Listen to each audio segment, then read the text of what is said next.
I'm going to talk in three parts, as Sarah says. So there'll be a part where I talk about just climate action in general and the need for climate legislation. I'll then talk about zero carbon ambitions specifically, why that's the right level. And then finally, I'll talk about the UK story so far and where we've got to. Let's see, get this working. The first thing, though, is just to say, not it's the right thing to do, but also don't worry. It's going to be okay. There's nothing to be afraid of in terms of cutting emissions. The UK story here is that we have had the best track record in cutting emissions in the G7. We've also had GDP growth that is greater than the G7 average. So there is not a concern that if you cut emissions that you somehow can't also grow your economy. The UK is proof that you can do both. You can absolutely decouple, you can cut emissions, and you can grow the economy at the same time. So there's nothing to be afraid of. This story, I'll talk about this more in part 3, but this extends into other parts of the economy. It extends into energy bills, for example. The UK has seen its energy bills actually fall at a time when we've spent a lot of money on developing renewable energy. And the real big story, I guess, from the UK is that we've been burning coal since the 1800s until very recently.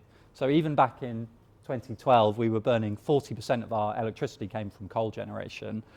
We then had an hour without coal generation, we had a day without it, we had a week without it. Earlier this year, we had a 2-week spell with no coal generation at all on the system.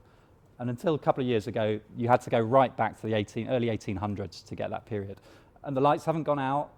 Again, energy bills haven't gone through the roof. The sky's not fallen in. So the story from the UK is that it's not just the right thing to do, but that it's a doable thing, and you can achieve it while hitting your other government objectives. Can I just have a show of hands to start with? Who is familiar with the zero carbon bill, just in terms of who we're talking to? So most of you, a bit at least. So the idea basically is to lock in New Zealand's contribution to a global effort to end global warming. You only end global warming once you get emissions down to zero, and the bill is locking that in. And then the bill puts in an architecture, a set of institutional arrangements to try and deliver it. And we have a similar thing in the UK. So I'll start by talking about that, the Climate Change Act that we have in the UK, and how that fits with the challenge that we're facing. And it's about political economy. The challenge of climate change is it's not a scientific one. It's not even a technical one, really. It is very much a political challenge. It's about actually doing it. And so the idea of the UK Climate Change Act is that it's throwing away the key. It's locking into climate action and throwing away the key and saying we are now doing this. We're not going to change our minds about whether we do it or not. We might change our minds about the best way to do it, and we will iterate that as we go, but we're definitely doing it. That's the fundamental notion in the UK Climate Change Act, and then also in the New Zealand bill. So let's get on to it.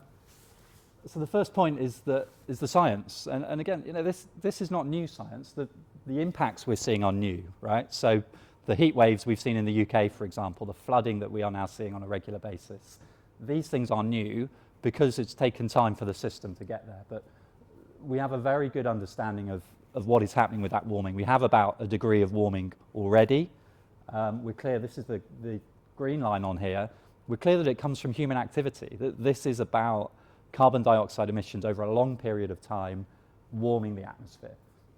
And this goes right back to the 1800s in terms of the science, right? So Joe Fourier was talking about the greenhouse gas effect back in the early 1800s. By the mid-1800s, John Tyndall had identified CO2 and other greenhouse gases as the things that were contributing to global warming.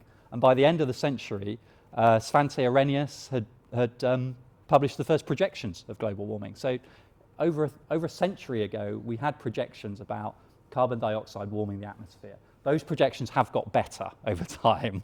Climate science is not a waste of time, it's very important, and we're getting better and better at it, and it's pretty good. We can explain to quite a level of detail what has happened historically. This is not where the debate should be, and certainly in the UK, it's not where the debate is anymore. Following on from that, we now have a global consensus. We have in the Paris Agreement, we have all the countries in the world agreeing not just that we need to act, but actually we will act. You know, that is written into the Paris Agreement. The temperature goal is in there now. That's, again, a big step forward, actually, with the Paris Agreement.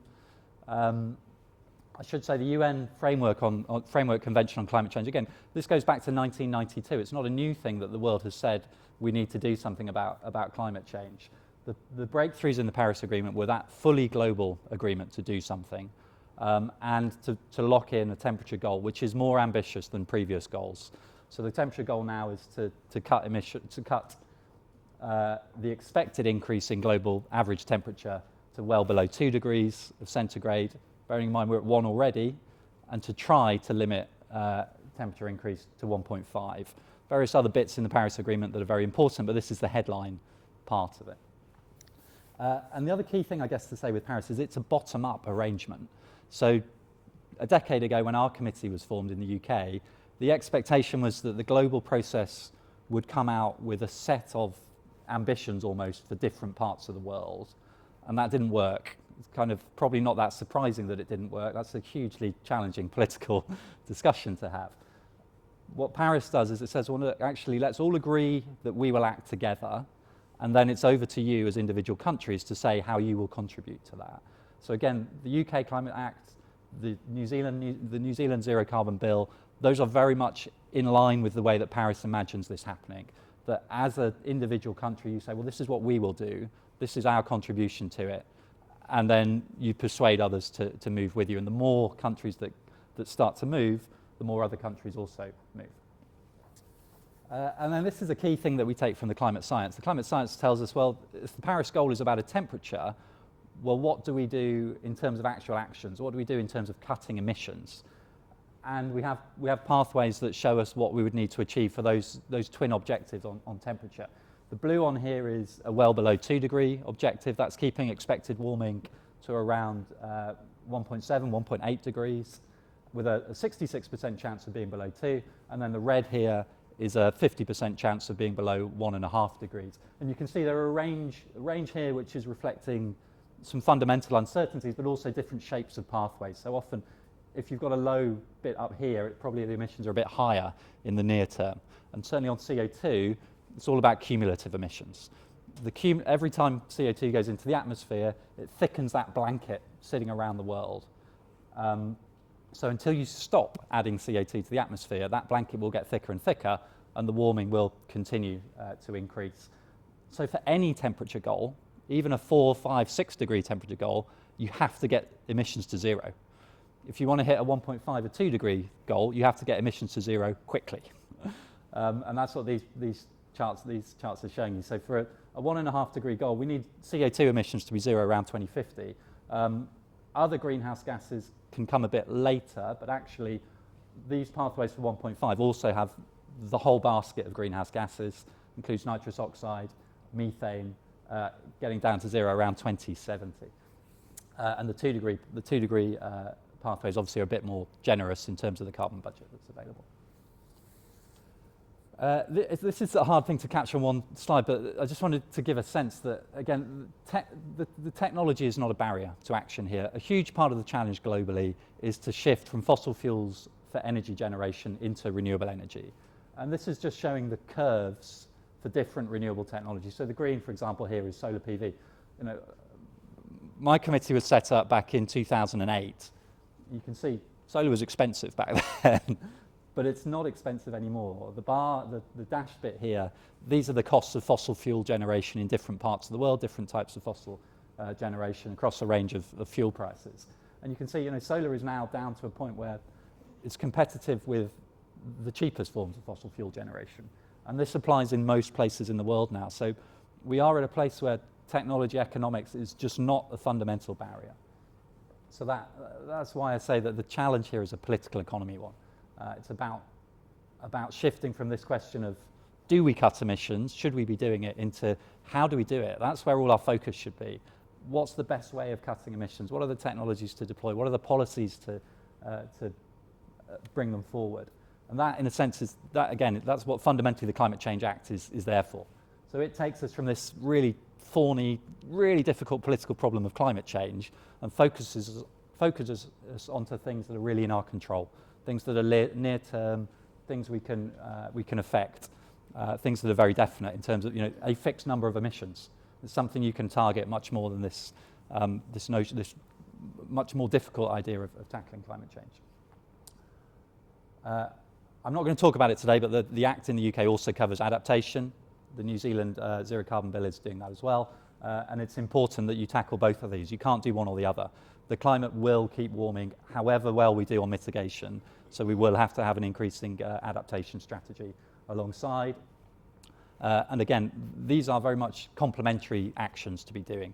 Complementary in terms of public perception. A lot of them are also complementary in terms of the actions that you would take.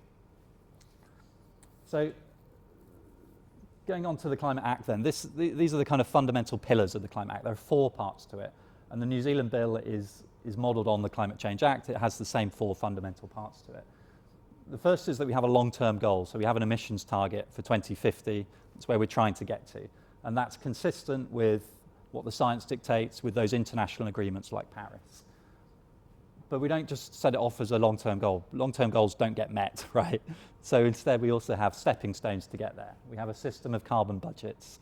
Those provide a nearer-term pathway to get us out towards that long-term target. Those in the UK and also in the New Zealand Bill are 5 years. That gives you enough flexibility that if you have a very cold year, or in the UK, a low wind year, that doesn't blow your targets. You have enough space over 5 years to be flexible and to even out those kind of averages. But again, targets on their own don't get achieved, and they don't achieve anything. So the crucial bit in the Climate Act and in the New Zealand Bill is that it requires that government, having set those carbon budgets, those emissions budgets, actually deliver them. It requires that they bring forward policies, plans, proposals in order to ensure that that budget is actually met. And then if you ensure that the budgets are met, well then, since they're set on the path to 2050, you ensure that the 2050 target is met. Add that up across the world and you can achieve the global climate objective. And then finally, things won't turn out as we expect them to, right? We're looking 30 years ahead. We're looking even for the emissions budgets 15 years ahead. We don't know what the future will hold. So you have to have a mechanism in there to adjust as you go. So both the Act in the UK and the Bill here have this monitoring function, and they give that to the Climate Change Committee to make sure that as we go by year, and we find out that maybe one sector is growing more quickly, maybe one technology is progressing more quickly than we expected, we adjust our strategy and make sure we take advantage of that. Right, this then is how it's played out in the UK. So the starting point for this was we had emissions up here, just starting to fall, and we had a 2050 target that was only an 80% reduction. I'll come back and talk about the new target.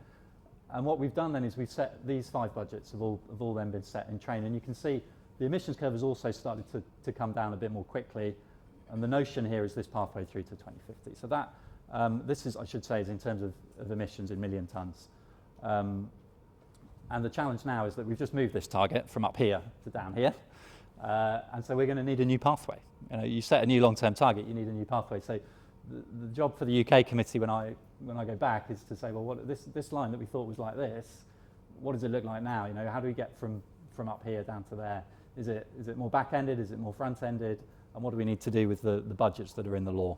And we will also then be setting the 6th budget out for 2035. And again, this is the nature of it, is that it has to be iterative. You have to adjust as you go. We didn't have the Paris Agreement when we started. We didn't have any global temperature goal, actually. We didn't have this idea of a bottom-up structure. So we've reflected that as we've gone, and we've changed the target, and we will then change the pathways, and then, crucially, we'll have to change the policies as well, right? That's the next thing that follows. This is our committee. So I should have been clear on this at the start. So I run the analysis in the secretariat within the committee. That's the full-time staff. Our committee are a group of experts, not interest groups. That's very important. So they're appointed for their particular expertise. So Pierce and Corinne there, for example, are climate scientists. Corinne also chairs the French version of the CCC. Julia up at the top has a background in transport, particularly as an engineer. Keith is an electricity expert. Paul here is actually our head of the Institute of Fiscal Studies, so he brings a more economic expertise. Nick is a behavioural expert, Becky is a forestry expert, and Lord Deben, our chair, is the longest serving environment minister in UK history, so he's in a sense a political expert, bringing it all together at the top. And then the other crucial thing here is that we're well resourced. We have a decent sized team, 20 analysts, full-time focusing on the work only on mitigation, another team on adaptation, and a good sized consultancy budget alongside that. And that really is enough to allow a secretariat there to build really deep sectoral expertise. So we have expertise within the full-time staff on all of the areas we need to cover, on land, on agriculture, on transport, electricity, heating, industry, etc. Economists, scientists, modelers, we've got a range within there. And that is absolutely crucial to the success of the organisation. It's about, because it's independent, the intent is that this is taking evidence and it's doing evidence-based things, it's making evidence-based recommendations. You can only do that if you have enough people with enough expertise to make sure you're using the evidence in the right way. And then the other thing I should say is that we do enjoy a good close but independent working relationship with government. So we have a memorandum of understanding with the government departments that enables us to share analysis whilst retaining independence on the conclusions. So they're very much working towards a shared evidence base, a shared approach to the analysis, so that we're not getting disagreements about, well, actually we think the cost of a wind turbine is this or that, getting agreement on that across the CCC and the government, and then leaving the committee to take their own judgments about what that means in terms of the pathways. That's pretty important stuff. The approach we've taken in the committee has been to try and be as transparent as we can. Partly this reflects that we need to bring in a lot of evidence, so a lot of the engagement we do is about establishing the evidence and getting consensus on that, but then also going out and testing ideas, testing the way that we are interpreting things, the way we're doing our modelling. So I won't run through all of this, but that is very much an iterative process as we're developing our work. So we often do a call for evidence at the beginning of our work, and then we'll have a lot of conversations, some multilateral, some bilateral along the way. And we're very much trying to get to a point by the time the committee is making a recommendation that it's pretty clear where we're going to be ending up, that there is at least consensus over the building blocks of that recommendation. And part of the transparency clearly is publishing all of that. So I did a count up, I was surprised, but we've actually done over 70 reports since 2008. Those are headline reports, so those are pieces of advice to the government. They range from 200 to 500 pages. They're fairly chunky in themselves. They're generally supported by a dozen annexes, sometimes annexes to annexes, a real wealth of information that is out there that everyone can scrutinise, and each one building on the work that has been there before. So it has created this kind of centralised body of evidence and analysis that then is used quite a lot by the academic research institutions, used by the government. So it's been a helpful pool, and this is just the ones I picked out here just to give a flavour of the type of things. So there are the kind of big budget reports, the progress reporting, that are the key statutory things, but there are also things that they're not listed in the Climate Change Act as something we would ever do, but in order to do these things properly, we've had to do them. So, for example, a report on bioenergy, report on hydrogen, reports on individual sectors, but also then on issues, like the one at the top corner there is about competitiveness, about the UK's carbon footprint, issues that are really important in terms of policy design and also just national narrative. You have to be able to identify that you are going to deal with this problem in a way that helps the global emissions curve, which means you can't just offshore your emissions. This is an individual sector one. This is about reforming the electricity market. That's absolutely key in the UK. Some adaptation ones, and then one, this is kind of more of a progress monitoring one, assessing the government strategy. So there is a real range of things that the committee will be producing, but all guided, this is all stuff that funnels into those headline statutory obligations.